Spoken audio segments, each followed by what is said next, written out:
Okay, I'm ready now. Differentiating lessons has been an inspiration.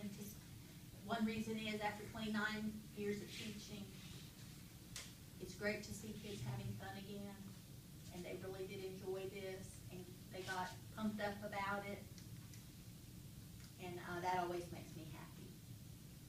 I found that they had fun when they did their review of conventions, and they had conventions in language arts, but when they reviewed it with the cube, they had fun doing it with each other. The cube. I think it does a good job of creating an atmosphere where the kids work interdependently. And I used more, some weeks I differentiated according to what like their readability level was, and some of them I did according to interest. And so when I put kids who were interested in the topic together, it didn't really matter whether they were a good or a poor reader. They tended to really feed off of each other, and that excitement was grown bigger. And then the ones that were not so interested, I tried to, poke at them a little bit with something that might spark some interest, and so that developed with them as well, and so the excitability was higher with those lessons. So that was good.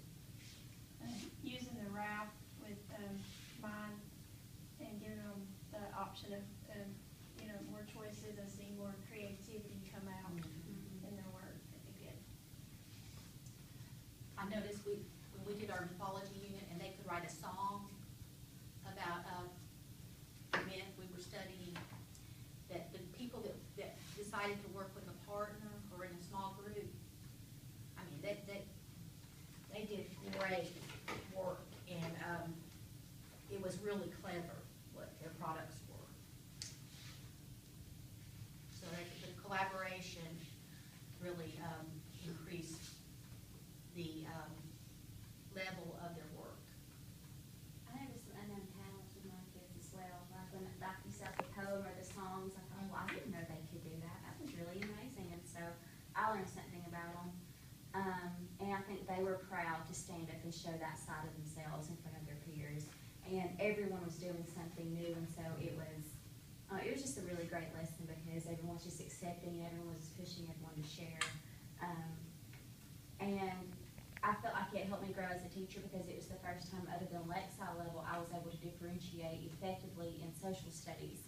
I had like 9 different options going on, and at first I thought that might be too much, but they jumped on it. They loved it. They loved the choice.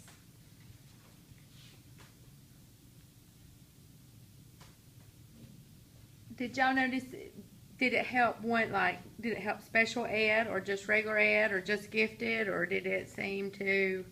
I noticed every single student was engaged and excited about it, and they got to choose, since there was different kinds of writing, they got to choose what they either felt most comfortable. Whether I had one student who said, I'm going to choose something, I'm really going to challenge myself today, and if I finish this one, I'm going to do one more. And so it was like, well, great, go for it, show us what you have. All of my students were very excited as well, and with the menu, I'd over-planned for my menu, and this week we had, through our reviews, there would be sometimes when I would be swapping up, and I would say, okay, you've got 5 minutes to read while I'm changing this up, and they'd say, can we just work on our menus? And I would say, yes, go ahead, work on your menus. So they're wanting to do that. They want to do the work. That's great. Okay, what about the planning aspect of differentiation? It takes a lot longer to plan for it, a lot longer. Even though they enjoy it, it's like planning 3 different lesson plans. It's consuming, I would say. But it was all at once for me. I planned at the beginning of the week, and then I didn't have to do so much during the week. Yeah. I think the reward for what you put into it is completely, it's immediate, it's palpable. You can almost touch the excitement that it created and the enthusiasm in the students, and so it was worth doing the extra work, but it was huge. Each time I planned a different, strategy, it took much longer. So what I would like to do with myself is to take the time to build those activities or those things according to, you know, the scope and sequence of our overall curriculum, so that it's not just that, well, I did that this year and it did, you know, it's gone for next year or whatever. I just want to make sure that, you know, all that work's not a puff of smoke.